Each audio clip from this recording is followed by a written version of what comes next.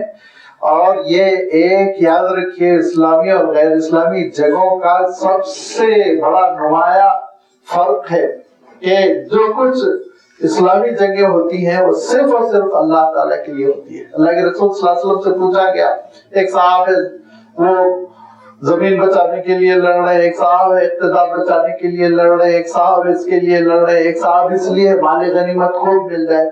تو اللہ کے رسول صلی اللہ علیہ وسلم نے ارشاد فرمایا، جو شخص اعلاء کلمت اللہ کے لیے لڑ رہا ہے، اللہ کے دین کو غالب لانے کے لیے، اللہ کی خوشنودی کے لیے، وہ اللہ کی راہ میں جہاد ہے۔ باقی سب جنگیں ہیں، ہوتی رہتی ہیں، مختلف مقاصد سے ہوتی رہتی ہیں۔ لہذا فرمائیں کہ دیکھو اللہ تعالیٰ کی راہ میں تم اس لیے قتال کرنا کہ دنیا کی زندگی کو تم سب کچھ نہیں سمجھتے ہو، آخرت تمہارا نصب العین ہے۔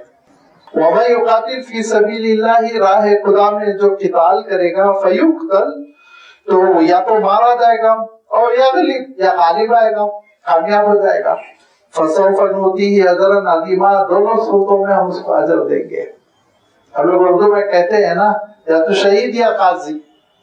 اگر وفات ہو گئی، شہید ہو گئے، شہادت کا درجہ اتنا بڑا اللہ تعالیٰ نے سورہ آل عمران میں بیان فرمایا کہ کیسے وہ اللہ تعالیٰ کے پاس جا کر جنت میں فخر کرتے ہیں اور یہ پیغام پہنچانے کی کوشش کرتے ہیں جو دنیا میں آباد ہے ان کو، کہ ان کو بتا دیا جائے کہ ہم بہت خوش ہیں، کسی قسم کا صدمہ نہیں، کسی قسم کی فکر نہیں، کسی قسم کی پریشانی نہیں۔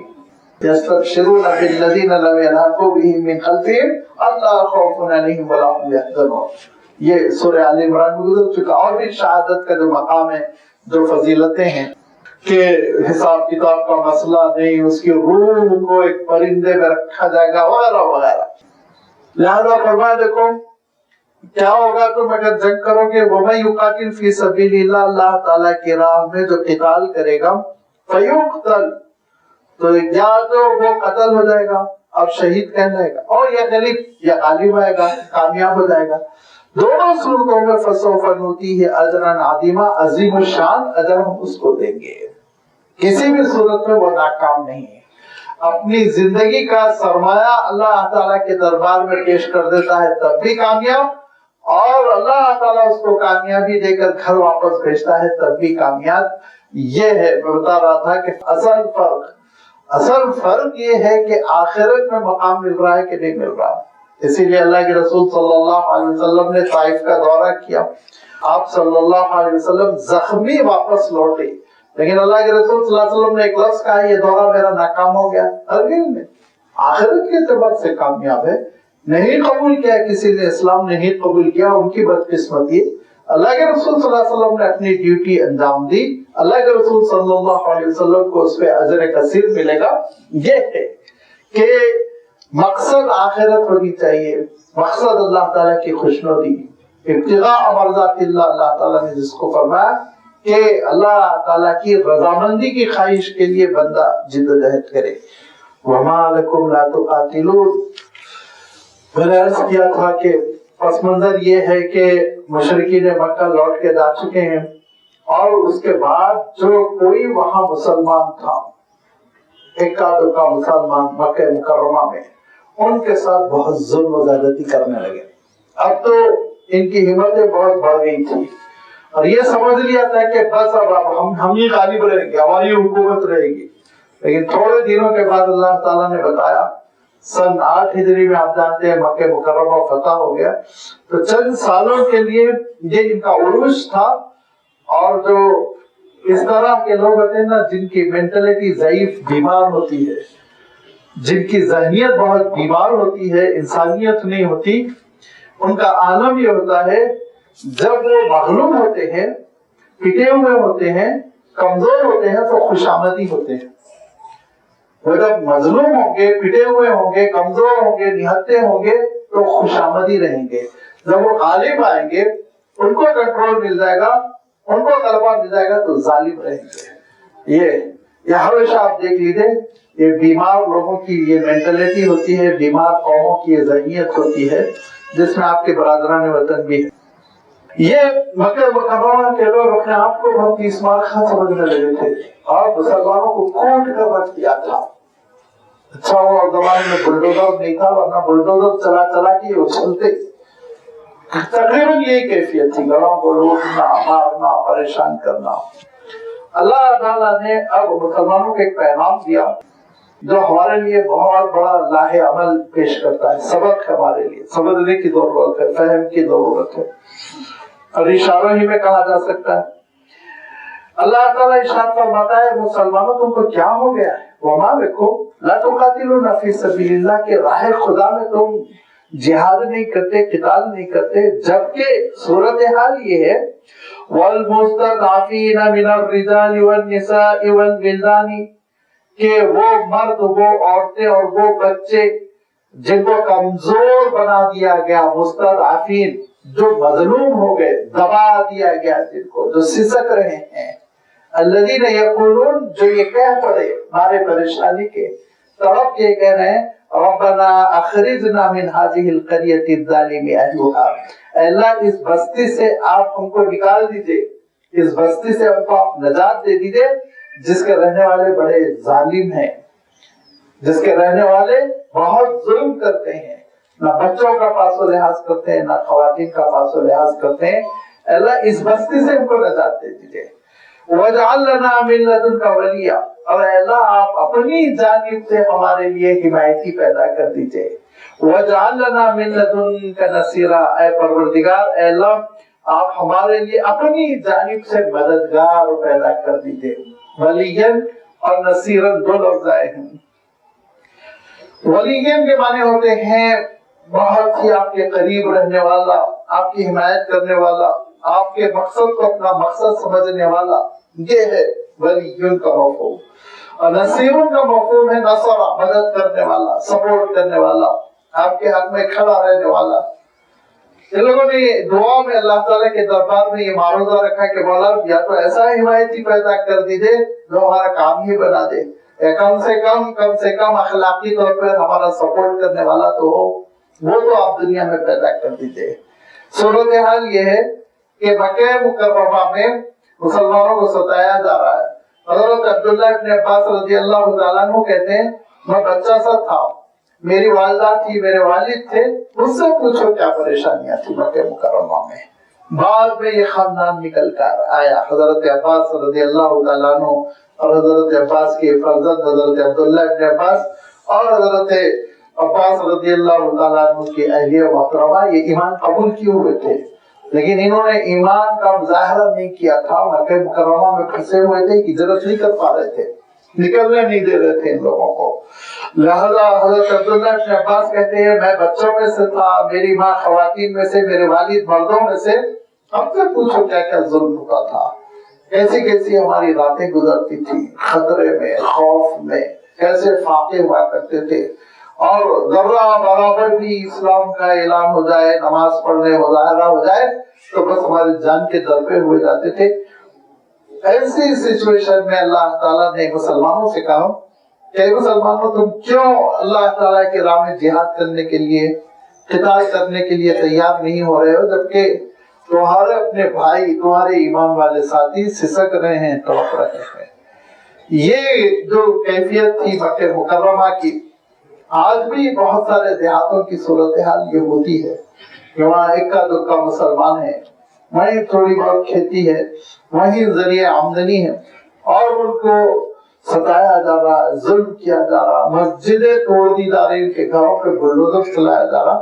تو یہ ہمارے لیے بھی پیغام ہے، لازمی بات ہے موجودہ دور میں انسان کو جو کرنا چاہیے، جس طرح قانونی لڑائی جو لڑنی چاہیے، وہ قانونی لڑائی لڑنے کے لیے ہم کو تیار ہونا چاہیے۔ یاد رکھیے ہمیشہ فتنے کو پڑوسی کے گھر میں ہی چھٹی کر دینا چاہیے۔ اگر آپ نے پڑوسی کا فتنہ پڑوسی کے گھر میں اس کی سرکوبی نہ کی، اس کو ٹھنڈا نہ کیا، تو آپ کے گھر میں آتا ہے، پھر اس کے بعد مصیبت ہوتی ہے۔ کیا عالم ہوا تھا کورونا کے زمانے میں، کئی محلے میں بیچارے کو کسی کو بخار آ گیا تو پوری بلڈنگ گھر دی جا رہی تھی، قریب میں کوئی نہیں پھٹک رہا تھا. ایسی صورتحال ہو گئی تھی. کیوں کہ وہ وبا، وہ مصیبت ہمارے گھر میں شفٹ نہ ہوتا ہے. یہی عالم ہے.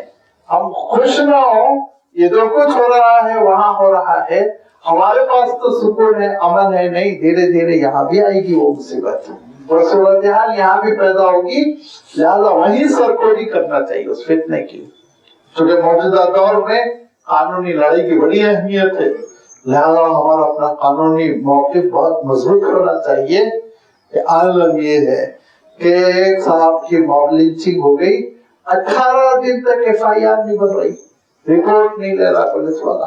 جبکہ دوسری شکلیں ہیں، کورٹ میں جا کر آپ FIR کرا سکتے ہیں، اور اگر علاقائی کورٹ انکار کر دے ہائی کورٹ میں جا سکتے ہیں، ہائی کورٹ انکار کر دے سپریم کورٹ میں جا سکتے ہیں. لہذا اگر یہ 10 طرح کی تدبیریں ہوگی تو کم سے کم FIR تو ہو، کم سے کم گرفتاریاں تو ہو جنہوں نے قتل کیا. لیکن ہم بیٹھ کے تماشا ہی ہے دیکھ رہے ہیں. تماشا، یہ تماشا دیکھیں گے تو پھر اس بات کا اندیشہ ہے کہیں بند ٹوٹ نہ جائے اور پانی ہمارے گھروں میں گھس نہ جائے. یہ سوچ لیجیے صورتحال مستقبل میں کیا ہو سکتی ہے. پتہ نہیں کیوں مسلمان نہیں سمجھ رہے ہیں. کب تک دعوتوں میں مشغول رہیں گے اور کب تک لایانی یوز لیس قسم کی کوششوں میں کاموں میں لگے رہیں گے، حقیقتوں کو نہیں سمجھیں گے، بہت نقصان اٹھائیں گے. فرمایا دیکھو اے مسلمانوں تم کو کیا ہو گیا. اللہ تعالیٰ ارشاد فرماتا ہے کیسے کمزور نہتے ہو کر تم گھروں میں بیٹھے رہو گے جبکہ کچھ لوگوں کو مظلوم بنا دیا گیا ہے، ظلم کیا جا رہا ہے. مستضعفین من الرجال والنساء والولدان، کہ وہ کمزور کر دیے گئے ہیں مردوں میں سے، عورتوں میں سے اور بچوں میں سے، اور وہ یہ کہہ رہے ہیں کہ پروردگار ہم کو اس بستی سے اب آپ نجات دے دیجئے. یہ صورتحال عالمی طور پر بھی، یہ صورتحال علاقائی طور پر بھی. عالمی طور پر ہم کچھ نہیں کر سکتے، ٹھیک ہے، عذر معقول ہے، لیکن علاقائی طور پر تو ہم بہت کچھ کر سکتے ہیں. لہذا عقل کے ناخن لینا چاہیے. الذین آمنوا یقاتلون فی سبیل اللہ، ایمان والے ہمیشہ اللہ کی خوشنودی کے لیے لڑتے ہیں. والذین کفروا یقاتلون فی سبیل الطاغوت، اور منکرین کا عالم یہ ہے کہ وہ شیطان کے لیے لڑتے ہیں. طاغوت کے بارے میں کہہ چکا ہوں، اس کا آپ ترجمہ کسی سے بھی کر سکتے ہیں. بڑا سرکش اس کا مفہوم ہوتا ہے، سب سے بڑا نافرمان، بغاوت کرنے والا، حد سے تجاوز کرنے والا. اور یہ سب سے بڑا سرکش تو شیطان ہے.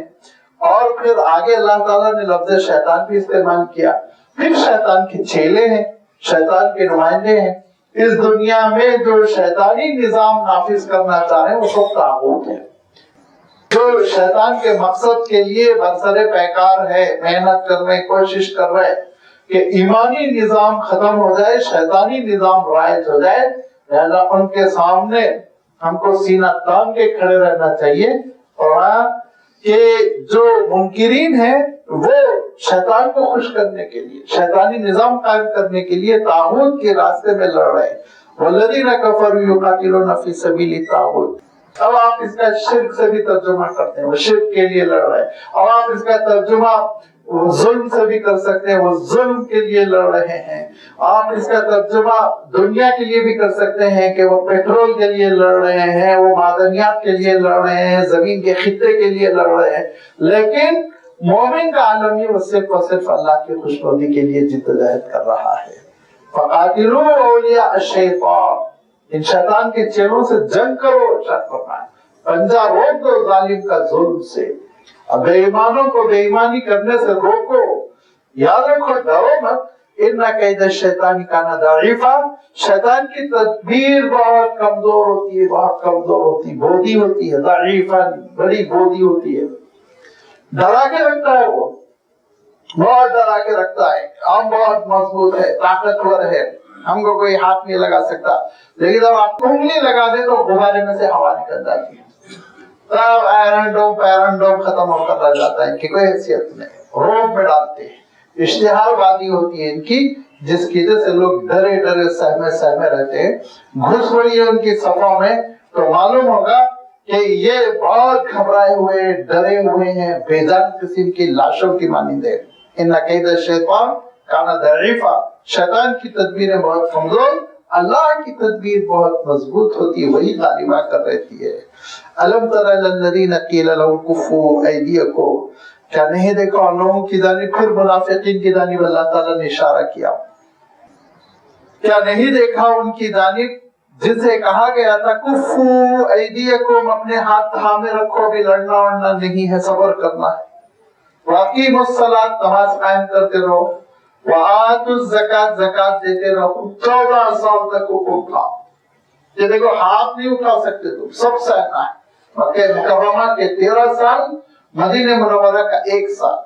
بدر کے بعد اللہ تعالیٰ نے آیت نازل فرمائی کہ یہ تم پر حملہ آور ہو رہے ہیں، اب ہتھیار اٹھا لو، تم پر ظلم ہو رہا ہے، تم کو تمہارے شہر سے بستی سے نکال دیا گیا ہے، تم کو لوٹا جا رہا ہے، اب تم کو اجازت ہے کہ تم اپنے ہاتھ میں ہتھیار لے لو۔ تو 14 سال صبر کی تلقین، صبر کی تلقین، کوئی جواب نہ دینا، سہتے رہنا۔ کیا اثر ہوا کہ اللہ کے رسول صلی اللہ علیہ وسلم دار ارقم میں اور قریب میں حضرت سمیہ کو، حضرت عمار کو اور حضرت یاسر کو مار پیٹ کر رہے، آوازیں آ رہی ہیں اللہ کے رسول صلی اللہ علیہ وسلم کے کانوں میں، اگر صبر صبر۔ شام میں جب اللہ کے رسول صلی اللہ علیہ وسلم اندھیرا ہوا اور ظالم ظلم کر کر کے تھک کے گھر چلا گیا، اللہ کے رسول صلی اللہ علیہ وسلم نکلے باہر تو حضرت یاسر ایک کھمبے سے بندھے ہوئے ہیں اور دوسرے ستون سے حضرت عمار بندھے ہوئے ہیں، اور بیچ میں حضرت عمار کی والدہ حضرت سمیہ کا جنازہ پڑا ہوا ہے۔ آپ صلی اللہ علیہ وسلم نے رسی کھولتے ہوئے کیا کہا؟ چلو لڑائی شروع کریں گے؟ نہیں، اللہ کے رسول صلی اللہ علیہ وسلم نے فرمایا صبرن یا اللہ یاسر، صبر کرو، صبر کرو، صبر کرو، اتنا صبر جس کی آخری حد ہو سکتی ہے وہ اللہ کے رسول صلی اللہ علیہ وسلم نے اسوہ پیش کیا۔ اب جب سو ہو گیا ہے، مدینہ منورہ شفٹ ہو گئے، اب آپ لا کر رہے ہیں، تو اب کیوں خاموش بیٹھیں گے؟ آپ ذرا سوچئے۔ لہذا فرمایا کہ ان لوگوں کی جانب نہیں دیکھا جن کو یہ حکم دیا گیا تھا ہاتھ روکے رکھو، نماز قائم کرتے رہو، زکات دیتے رہو، یہاں تک کہ پھر وہ وقت آ گیا فلما کتب علیہم القتال اذا فریق منہم یخشون الناس کخشیۃ اللہ واشد خشیہ، کہ جب یہ اللہ تعالیٰ نے ارشاد فرمایا کہ جو آیتیں گزر گئیں کہ اللہ کے راہ میں نکلو ٹکڑیوں کی شکل میں، اللہ کے راہ میں نکلو اجتماعی طور پر، اور تم کیوں بیٹھے دیکھ رہے ہو جبکہ کچھ لوگوں پر ظلم ہو رہا ہے، یہ آیتیں قتال کی نازل ہو گئی۔ تو ایک گروپ اللہ تعالیٰ ارشاد فرماتا ہے جب تم پر قتال فرض کر دیا گیا اذا فریق منہم، تو ان میں کا ایک گروہ وہی جن کے اندر نفاق تھا، ان میں کا ایک گروپ یخشون الناس کخشیۃ اللہ، لوگوں سے ایسے ڈر رہا ہے جسے اللہ تعالیٰ سے ڈرنا چاہیے۔ انسان ہے، کیا کر لے گا؟ اور شد خشیہ، بلکہ اللہ کے ڈر سے بھی کہیں زیادہ ڈر انسانوں کا ہے، ڈرنے کی کوئی ضرورت نہیں۔ یہ انسان تصور کر لے کہ آخری نقصان یہ جو مجھے پہنچا سکتا ہے، یہ میری زندگی سے مجھے ہاتھ دھونا پڑے گا، اس سے بڑھ کر اور کوئی نقصان نہیں، تو پھر اس کے بعد انسان کے اندر ہی بڑھ جاتی ہے۔ جب فرعون نے یہ دیکھا کہ جادوگروں نے اسلام قبول کر لیا تو فرعون نے اعلان کیا کہ اسلام سے باز آ جاؤ، حضرت موسیٰ علیہ السلام کی دعوت کا انکار کر دو، ورنہ میں تم کو تمہارے ہاتھ اور پیر کاٹ کر کھجور کے تنوں پہ لٹکا دوں گا، درخت میں لٹکا دوں گا، تمہارے دھڑ کو درخت سے لٹکا دوں گا۔ لیکن جادوگروں نے ایمان قبول کر لیا تھا، حضرت موسیٰ علیہ السلام کی صحبت مل گئی تھی، نبی و رسول کی صحبت مل جانے سے وہ مٹی سونا ہو جاتی ہے، ہوتے نا وہ کیفیت ہو جاتی ہے، انسان سونا بن جاتا ہے۔ جادوگروں کا اعتماد دیکھیے، اللہ تعالیٰ ارشاد فرماتا ہے جادوگروں نے کہا فَقُضِ مَا أَنْتَ بِقَاضٍ، جو کرنا ہے کر لے، ایمان سے ہم نہیں پھریں گے۔ جان ہی لے سکتا ہے نا تو لے لے جان، ایمان سے نہیں پھریں گے، کیونکہ جب تو ہم کو جان سے محروم کر دے گا، موت سے دوچار کر دے گا، تو ہم تو اس دنیا سے کہیں اچھی دنیا میں شفٹ ہو جائیں گے، ہم تو سیدھے جنت چلے جائیں گے، کوئی مسئلہ نہیں۔ یہ اعتماد ایمان کا اعتماد ہونا ہے۔ کیا کر لے گا دشمن، کیا بگاڑ لے گا؟ آخری چیز ہے نا، جان لے لے گا، لے لے، جان لینے کے بعد کیا نقصان ہوگا ہمارا تو استقبال ہوگا، جان لے لینے کے بعد تو پھر اللہ تعالیٰ کی جانب سے وہ صف بستہ کھڑے ہوئے فرشتے سلام علیکم طبتم فادخلوها خالدین کہیں گے، آؤ سلامتی کے ساتھ جنت میں ہمیشہ کے لیے داخل ہو جاؤ۔ لہذا اللہ تعالیٰ ارشاد فرماتا ہے ایک منافقین کا عالم یہ کہ جب یہ کہا گیا کہ بھئی اب وقت آ گیا ہے، اب جنگ کی تیاری تم کو کرنا ہے، اذا فریق منہم، ان میں کا ایک گروہ، یخشون الناس کخشیت اللہ، ایسے ڈرا جا رہا ہے جیسے اللہ سے ڈرنا چاہیے بلکہ اس سے بھی بڑا ڈر، وقالو، اور کہہ پڑے ربنا لما کتبت علینا القتال، اللہ جنگ کی اجازت آپ کیوں دے دیے، کچھ دن اور نہیں دینا چاہیے تھا، لولا اخرتنا الی اجل قریب، آپ نے اس کو کچھ دنوں کے لیے کیوں ڈیلے نہیں کیا، مؤخر کیوں نہیں کیا، لولا اخرتنا الی اجل قریب، تھوڑی ایک آدھ سال اور صبر کر لیتے۔ وہ بچوں کو جو اسکول جانے سے ڈرتے ہیں ان کو دیکھیے اسکول جانے کا ٹائم آ گیا تو ابھی ٹائم نہیں ہوا، ابھی بہت سویرے ہے کہہ کے بہانہ کرتے، یہی کیفیت ان کا عالم یہ کہ یہ ڈرے ہوئے ہیں، لوگوں سے گھبرائے ہوئے ہیں، کہتے ہیں کہ اے اللہ تھوڑا اور ایک آدھ سال کے لیے کچھ وقت کے لیے ڈیلے کر دیجئے، الی اجل قریب، اجل وقت سے ترجمہ کر لیجئے، قریب ہی آپ کو سمجھتے۔ فرمایا کہ ان کا عالم یہ کہ ایسے ڈرے جا رہے ہیں، بس ان کا دشمن جیسے نعوذ باللہ خدا ہو، وہ ناپسندیدگی کا اظہار کر رہے ہیں۔ اے نبی آپ ان سے کہیے قل متاع الدنیا قلیل، دنیا کی زندگی بہت تھوڑی ہے، دیکھتے دیکھتے گزر جاتی ہے، والآخرۃ خیر لمن اتقی، اہل تقوی کے لیے آخرت بہت بہتر ہے۔ متقین وہ آخرت سے نہیں گھبراتے، موت کے بعد کی منزل سے نہیں گھبراتے۔ ولا تظلمون فتیلا، وہاں پہ رتی برابر تم پر ظلم نہیں ہوگا، ذرہ برابر بھی ظلم نہیں ہوگا۔ میں سے پہلے بھی عرض کر چکا ہوں، فتیل دراصل عرب جو ہے دیا جلانے کے لیے روئی کا ایک دھاگا بناتے تھے، چھوٹی سی باریک سی بتی، اس بتی کو فتیل کہتے ہیں۔ فرمایا کہ بتی وہ ایک محاورہ ہے، وہ بتی برابر ظلم نہیں ہوگا، ہم جیسے کہتے ہیں رتی برابر ظلم نہیں ہوگا، ذرہ برابر ظلم نہیں ہوگا۔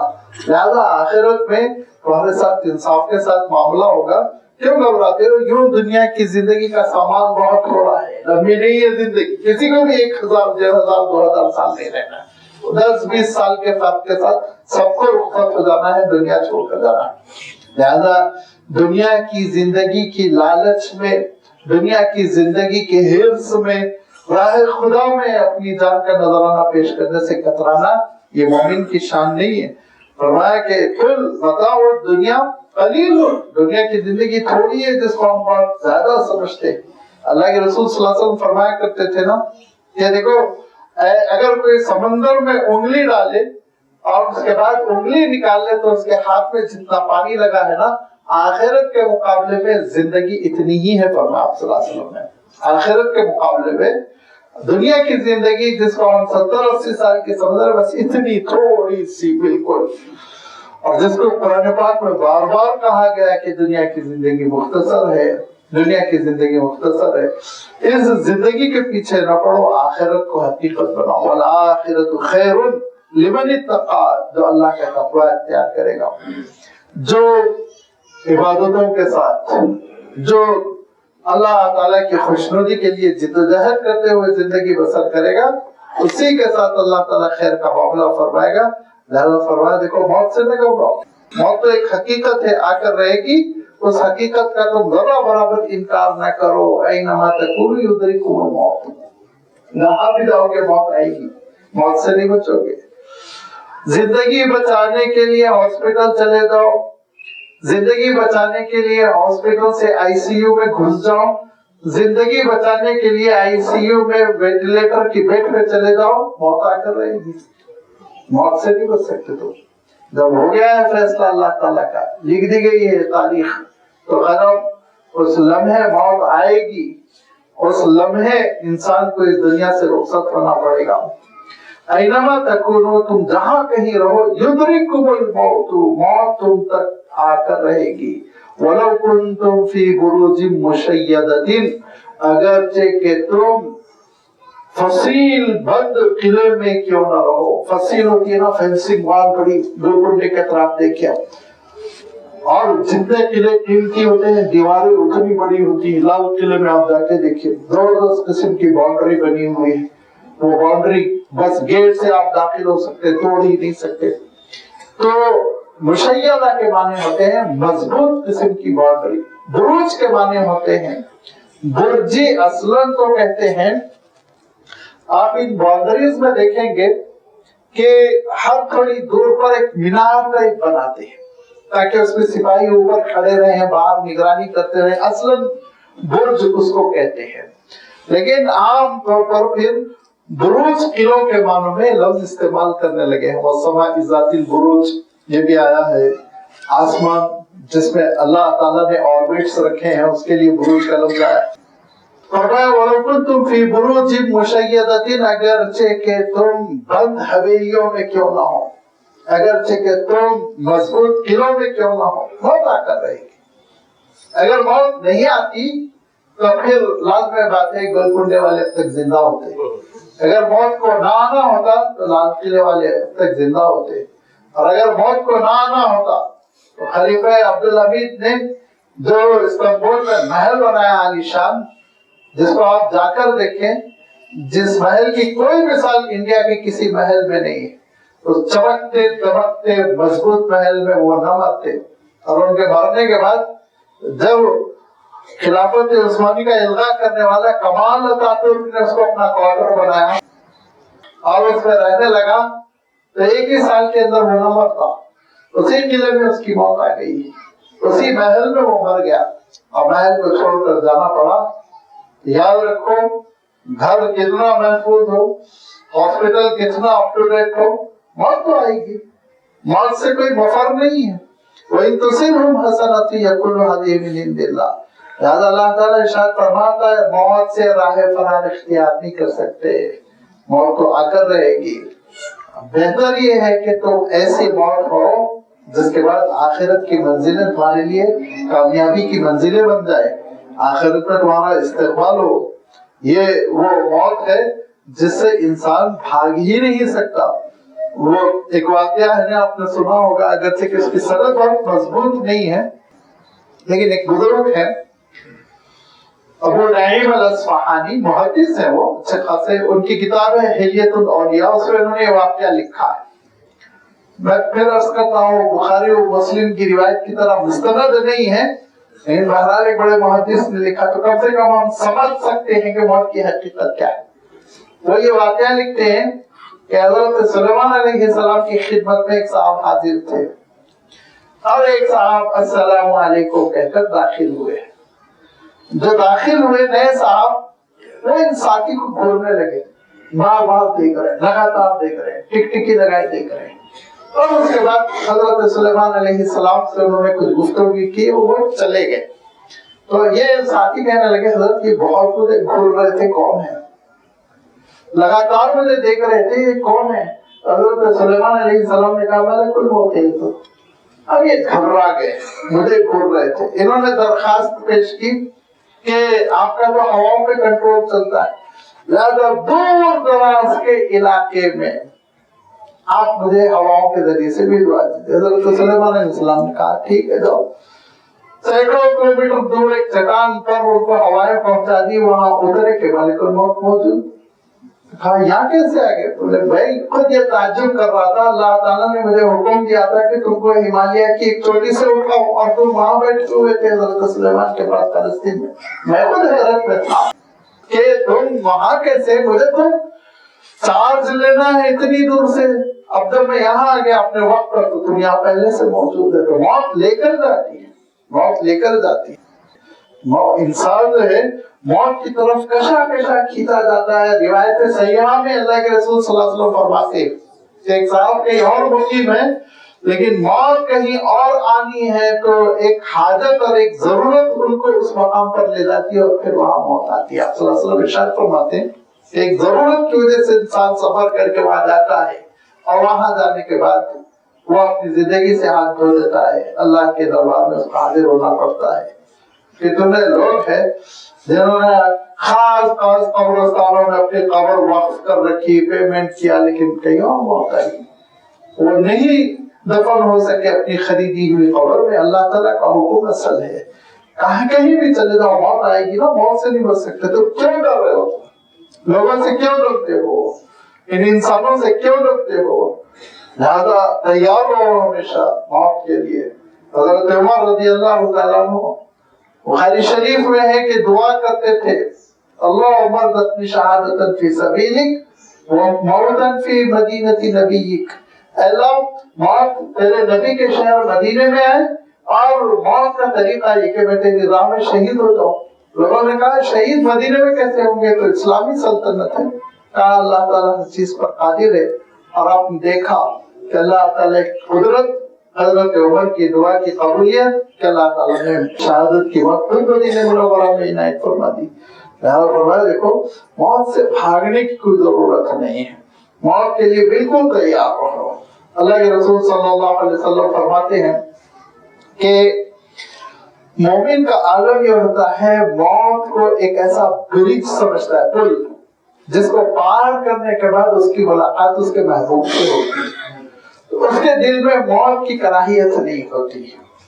ام المومنین حضرت عائشہ رضی اللہ تعالیٰ عنہ نے کہا کہ ہر شخص گھبراتا ہے موت کے نام سے، کہا نہیں یہ مطلب نہیں ہے کام، مطلب یہ ہے من احب لقاء اللہ احب اللہ لقاءہ، من کرہ لقاء اللہ کرہ اللہ لقاءہ، کہ جب ہم دل میں یہ تمنا رکھیں کہ موت سے جب بھی آنا ہے اے اللہ بہرحال آپ سے ملاقات ہوگی، تو اللہ تعالیٰ بھی ایسے بندے کو محبوب رکھتا ہے۔ جو یہ سوچ کے کہ پتہ نہیں کیا ہوگا، پتہ نہیں کیا ہوگا، مرنے کے بعد موت سے گھبراتا رہتا ہے، بے مقصد زندگی بسر کرتا ہے، تو اللہ تعالیٰ بھی ایسے بندے کو دور رکھتا ہے۔ مکروہ یعنی اس کو اللہ تعالیٰ پھر محبوب نہیں رکھتا۔ لہذا فرمایا دیکھو اس راہ خدا میں تم کو جد و جہد کے لیے تیار رہنا پڑے گا۔ انما تکونوا یدرککم الموت، موت سے نہ گھبراؤ، جہاں کہیں رہو گے موت آئے گی۔ وَلَوْ كُنْتُمْ فِي بُرُوجٍ مُشَيَّدَةٍ، اگرچہ کہ تم بند قلعوں میں کیوں نہ ہو۔ وَإِن تُصِبْهُمْ حَسَنَةٌ يَقُولُوا هَذِهِ مِنْ عِنْدِ اللَّهِ۔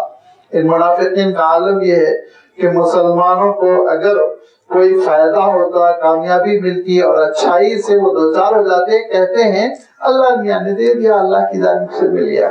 جملہ تو صحیح ہے۔ حضرت علی رضی اللہ تعالیٰ عنہ فرماتے تھے کلمۃ الحق ارید بہ الباطل، کبھی کبھی بات بڑی حق کی رہتی ہے لیکن اندر میں باطل چھپا ہوا رہتا۔ جملہ تو صحیح ہے لیکن کہنا کیا ہے، تمہاری کوئی حیثیت نہیں، تمہاری جد و جہد کی کوئی حیثیت نہیں، مجاہدہ یہ سب نہ کہو، اللہ میاں دے دیا، بس قسمت پہ تھا مل گیا اس کو۔ وَإِن تُصِبْهُمْ سَيِّئَةٌ يَقُولُوا هَذِهِ مِنْ عِنْدِكَ، اور اگر کوئی مصیبت ہو گئی، پریشانی ہو گئی، شکست ہو گئی، کہتے ہیں تمہاری تدبیر کی وجہ سے ہوا، تم نادان تھے، تمہاری اپنی وجہ سے تم کو یہ نقصان پہنچا۔ قُلْ كُلٌّ مِنْ عِنْدِ اللَّهِ، ان سے کہیے ہر چیز اللہ کی جانب سے ہے، ہر چیز، فتح بھی اللہ کی جانب سے، شکست بھی اللہ کی جانب سے، صحت بھی اللہ کی جانب سے، مرض بھی اللہ کی جانب سے۔ کوئی چیز اللہ کے قبضے قدرت سے خارج نہیں۔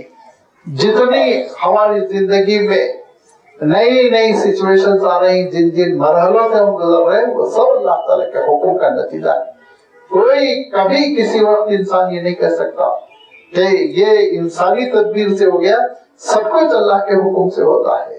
فَمَا لِهَٰؤُلَاءِ الْقَوْمِ، ان نادانوں کو کیا ہو گیا، لا يَكَادُونَ يَفْقَهُونَ حَدِيثًا، اس بات کو نہیں سمجھ رہے ہو کہ ہر چیز اللہ تعالیٰ کی جانب سے۔ توحید کا تقاضا ہے کہ بندہ مومن اللہ تعالیٰ پر کلی اعتماد کرے کہ جو نہ اللہ تعالیٰ کی جانب سے ایک کانٹا بھی چبھتا ہے تو اللہ کی بغیر اجازت نہیں ہو سکتا، اور ایک کامیابی ملتی ہے، ایک لقمہ بھی منہ میں پہنچتا ہے تو اللہ کے حکم کے بغیر نہیں ہو سکتا۔ سب کچھ اللہ کے حکم سے، یہ ہے ایمان کا تقاضا۔ فَمَا لِهَٰؤُلَاءِ الْقَوْمِ، ان نادانوں کو کیا ہو گیا، لَا يَكَادُونَ يَفْقَهُونَ حَدِيثًا، بات سمجھ ہی نہیں رہے۔ مَا أَصَابَكَ مِنْ حَسَنَةٍ فَمِنَ اللَّهِ، جو کچھ تم کو خوشی مل رہی، اچھائی مل رہی، بھلائی مل رہی، فَمِنَ اللَّهِ، اللہ کی جانب سے۔ وَمَا أَصَابَكَ مِنْ سَيِّئَةٍ فَمِنْ نَفْسِكَ، جو کچھ تم کو پریشانی ہو رہی، الجھن سے تم گزر رہے ہو، آزمائش آ رہی ہے، وہ یاد رکھو تمہارے اپنے گناہوں کا وبال ہوتا ہے، کالے کرتوتوں کی وجہ سے اللہ تعالیٰ اس دنیا میں کچھ آزمائشوں سے دوچار کرتا ہے۔ اللہ کے رسول صلی اللہ علیہ وسلم ارشاد فرماتے ہیں کہ ایک بندے مومن کا عالم یہ ہوتا ہے کہ اللہ تعالیٰ اس کو ولی کے مقام پر رکھنا چاہ رہا ہے کہ قیامت کے دن جیسے اولیاء اللہ ہوتے ہیں وہ مقام اس کو ملے، لیکن وہ بیچارہ ویسا عمل نہیں کر رہا ہے، نہ وہ شب بیداری ہے، نہ وہ دعاؤں کا اہتمام ہے، نہ وہ صدقات ہے، بلکہ تھوڑے بہت گناہ بھی ہیں، کچھ خطائیں ہیں، کچھ کوتاہیاں ہیں اعمال میں۔ تو آپ صلی اللہ علیہ وسلم فرماتے ہیں اللہ تعالیٰ اس کو بعض ایسی آزمائشوں میں مبتلا فرماتا ہے جن آزمائشوں کی وجہ سے، وہ آزمائش مرض کی شکل میں ہو سکتی، وہ آزمائش ایکسیڈنٹ کی شکل میں ہو سکتی، وہ آزمائش صدموں کی شکل میں ہو سکتی ہے، کسی بھی شکل میں اللہ تعالیٰ بعض مصیبتوں سے دوچار کرتا ہے، اور اس کے گناہ آپ صلی اللہ علیہ وسلم فرماتے ہیں اور اس کے گناہ ایسے جھڑ جاتے ہیں جیسے پتجھڑ کے موسم میں پتے جھڑتے اور پھر نئے پتے ہرا بھرا ہو جاتا ہے، فرمایا ایسے ہی سارے گناہ جھڑ جاتے ہیں اور وہ اللہ تعالیٰ کے پاس بڑا نیکوکار بن کر، اللہ تعالیٰ کے پاس بڑا صالح بن کر پہنچتا ہے اور اس کو خوب اجر ملتا ہے۔ یہ مصیبتیں آتی ہیں، پریشانیاں آتی ہیں اور بہت سے حالات سے لڑنا پڑتا ہے، کبھی مایوس ہونے کی ضرورت نہیں۔ یہ آزمائشیں یہ ہمارے اپنے گناہوں کو دھونے کے لیے آ رہی ہیں، یہ آزمائشیں ہماری اپنی کوتاہیوں پر پردہ ڈالنے کے لیے آ رہی ہے۔ اس حقیقت کو اگر ہم سمجھ جائیں تو ہم کو صبر ایوب مل جائے کہ حضرت ایوب علیہ السلام سے جب ساری نعمتیں چھین لی گئی، گھر بار بھی ختم، بال بچے بھی ختم، جسم میں آزمائش آ گئی اور ایسا مرض ہو گیا ہے جس کو دیکھ کے لوگ کراہیت محسوس کرتے، کچے زخم رس رہے ہیں، نکال کے بستی سے کچرے کے پاس جہاں بستی کا کچرا ڈالا جاتا ہے وہاں لے جا کے رکھ دیا، لیکن حضرت ایوب علیہ السلام کی زبان سے کبھی ناشکری کا ایک کلمہ نہیں نکلا کہ اللہ اتنی عبادت کرتا ہوں یہ مصیبت مجھ کو ہی آنی تھی، کبھی نہیں۔ ہاں جب اپنی اہلیہ محترمہ کی آزمائش دیکھی، ان کو یہ دیکھا کہ وہ گھروں میں جا کر کام کرنے پہ مجبور ہو گئی، تب حضرت ایوب علیہ السلام نے جو دعا کی تو دعا یہ کی انی مسنی الضر وانت ارحم الراحمین، اور یہ کہا کہ اللہ یہ شیطان کی وجہ سے مجھ پر مصیبت آئی، آپ تو ارحم الراحمین ہیں، یہ شیطان ابلیس کے فتنے ہیں جس کی وجہ سے میں پریشان ہو گیا۔ پھر اللہ تعالیٰ نے حضرت ایوب کے ساتھ جو معاملہ فرمایا، لہذا یہ ارشاد فرمایا وما اصابک من سیئۃ فمن نفسک، ہم کو یہ سمجھنا چاہیے ہماری اپنی غلطیوں کی وجہ سے کچھ آزمائشیں آتی ہیں، وبال آتا ہے، لیکن یہ اللہ کے حکم سے، اور اللہ تعالیٰ ہم کو اس لیے ان مصیبتوں سے، ان آزمائشوں سے، ان پریشانیوں سے گزارتا ہے تاکہ جیسے سونے کو آگ میں ڈال کر نکھارا جاتا ہے، خالص بنایا جاتا ہے، چمکایا جاتا ہے، ویسے ہی بندے مومن چمک جائے، نکھر جائے، اللہ کی نگاہوں میں قیمتی ہو جائے۔ اس حقیقت کو سمجھنا چاہیے، لیکن یہ بھی ہم ذہن میں رکھیں کہ اس کے لیے کبھی نعوذ باللہ آزمائشوں کی دعا نہیں کرنی۔ آپ صلی اللہ علیہ وسلم نے صاف حکم دیا کہ آزمائشوں کی دعا نہ کرو کہ اس بار خواہ بن کر اللہ میاں مجھے خوب آزمائیے تاکہ میں جنتی بن جاؤں، فرمایا نہیں، واسألوا اللہ عافیہ، ہمیشہ عافیت مانگو اللہ تعالیٰ سے، عافیت مانگو، بہت بڑی نعمت ہے، لیکن اگر آزمائش آ جائے تو ثابت قدم رہو، یہ اللہ کی جانب سے اگر آ جائے مصیبت، ثابت قدم رہو، جمے رہو، صبر کرتے رہو، شکر کرتے رہو، یہ تمہارا عمل ہونا چاہیے، دعائیں نہیں ہونی چاہیے۔ بس اوقات غلط فہمی میں لوگ یہ سمجھتے ہیں کہ اس طرح کی کچھ دعا کریں، آ جائے مصیبت ہم بھی دیکھ لیں گے، نہیں دیکھ پائیں گے ہم، نہیں ہے ہمارے اندر صلاحیت، ہمارے اندر ہمت نہیں ہے۔ اللہ تعالیٰ عافیت کے ساتھ ہی ہمارا معاملہ کر دے، یہ ہمارے لیے کافی ہے۔ یاد فرمایا، دیکھو یاد رکھو، یہ لوگ جو یہ کہتے ہیں کہ کامیابی مل گئی تو اللہ کی جانب سے ناکام ہو گئے تو ان کی تدبیروں میں غلطی تھی، کہو کہ جو کچھ اچھائی ہے وہ اللہ کا فضل و کرم ہے، جو کچھ برائی آزمائش مصیبت آ رہی ہے وہ دراصل تمہارے اپنے کرتوتوں کی وجہ سے اللہ تعالیٰ تمہارے گناہوں کو صاف کرنے کے لیے کر رہا ہوا۔ ارسلناک للناس رسولا، اور ہم نے آپ کو لوگوں کے لیے رسول بنا کر بھیجا۔ اب یہ جو رسول بنا کر بھیجا ہے تو لازمی بات ہے داروغہ بنا کر نہیں بھیجا کہ آپ ان کی گردن پکڑ پکڑ کر اسلام میں داخل کریں۔ وَكَفَى بِاللَّهِ شَهِيدًا، اور آپ کے رسول ہونے کے سلسلے میں اللہ کی گواہی سب سے بڑی گواہی ہے. کوئی آپ کو مانے نہ مانے کیا فرق پڑتا. گورنمنٹ نے کسی کو کسی پوسٹ پر نامزد کر لیٹر دے دیا اور اس کے بعد سے چپراسی کہتا ہے میں تو آپ کو نہیں مانتا ہوں IAS آفیسر, تو بیوقوف اس کو نوکری سے نکالا جائے گا. جب اتھارٹی نے نامزد کر دیا تو پھر ماتحت کو بولنے کی کوئی گنجائش نہیں رہ جاتی. جب اللہ تعالیٰ کہہ رہا ہے وَكَفَىٰ بِاللَّهِ شَهِيدًا, اللہ کی گواہی آپ کے حق میں کافی ہے. وَاللَّهُ يَشْهَدُ إِنَّكَ لَرَسُولُهُ, اللہ گواہی دیتا آپ اللہ کے رسول ہیں. اب لازمی بات ہے جو عقل مند ہے, سمجھدار ہے, انہوں نے سمجھ لیا کہ یہ کامیابی کا چینل یہی ہے, رسول کی اطاعتی کے ذریعے سے آپ کامیاب ہو سکتے ہیں. جو نکمے ہیں, نادان ہے, بے وقوف ہے, وہ مارے جلسی کے مخالفت کر رہے ہیں, نہیں مانیں گے ہم رسول, تو پھر نہ مانو, اس کا نقصان تم اٹھاؤ گے. لہذا اللہ تعالیٰ نے اس حقیقت کا یہاں تذکرہ کر دیا کہ ایک آپ بڑے الفاظ میں کہہ سکتے ہیں کیسے جیسے پیراگراف ہے پورا, اس پیراگراف میں یہ بتا دیا کہ دیکھو یاد رکھو یہ اللہ کے رسول ہیں, اللہ کے رسول کی اطاعت تم کو کرنی ہے, اور اللہ کے رسول صلی اللہ علیہ وسلم کی اطاعت کرتے ہوئے تم کو جنگی محاذوں میں بھی شرکت کرنا ہے, حسن تدبیر کرنا ہے, احتیاط کے تقاضوں کو پورا کرنا ہے. تم سمجھداری کا مظاہرہ کرو, نادان بن کر لقمہ تر بن کر ہضم نہ ہو جاؤ, اپنی حفاظت خود کرو. لہذا حفاظت کرنا اور سمجھنا اس حقیقت کو مملکت کی شکل ہو تو ہتھیاروں کا تیار کرنا, اور تنہا ہو تو اپنے آپ کو مضبوط رکھنا, مینٹلی بھی مضبوط رکھنا, جسمانی طور پر بھی مضبوط رکھنا. ایک حدیث کوٹ کرتے ہوئے میں گفتگو ختم کروں گا. اللہ کے رسول صلی اللہ علیہ وسلم ارشاد فرماتے ہیں المؤمن القوی احب الی اللہ من المؤمن الضعیف وکل خیر. مومن تو بہرحال خیر ہے, بہتر ہے, لیکن فرمایا جو طاقتور مومن ہوتا وہ اللہ تعالیٰ کی نگاہوں میں عزیز تر ہے کمزور مومن کے مقابلے میں. تقویٰ یہ نہیں ہے گردن لٹکا کے چلے جا رہے ہیں, دھکا دیے تو گرے جا رہے ہیں, جھکے ہوئے ہیں, اور سر پر جو امامہ ہے اس کا بوجھ گردن نہیں اٹھا پا رہی, یہ تقویٰ نہیں. یاد رکھیے تقویٰ وہ ہے جو حضرت عمر کا تھا, تقویٰ وہ ہے جو حضرت علی کا تھا. دبدبا ہونا چاہیے اور روب ہونا چاہیے, اور انسان اپنی جسمانی طور پر بھی وہ صلاحیت رکھے اور ذہنی طور پر بھی, ذہنی طور پر تو بہت زیادہ کہ مغرور نہ ہو, گھبرائے نہیں, اپنے موقف پر اٹل رہے. یہ مومن کی شان ہے, یہ مومن اللہ تعالیٰ کے پاس بہت عزیز تر ہے. آگے پھر اللہ تعالیٰ نے وہی بات ارشاد فرمائی جو سورہ نساء کا ایک خاص موضوع ہے, اطاعت رسول. اطاعت رسول, اس حقیقت کو اگر مسلمان سمجھ جائیں بہت سے مسائل سے بچ جائیں گے. اللہ تعالیٰ ہم سب کو یہ حقیقت سمجھنے کی توفیق عنایت فرمائے. وآخر دعوانا ان الحمد للہ رب العالمین.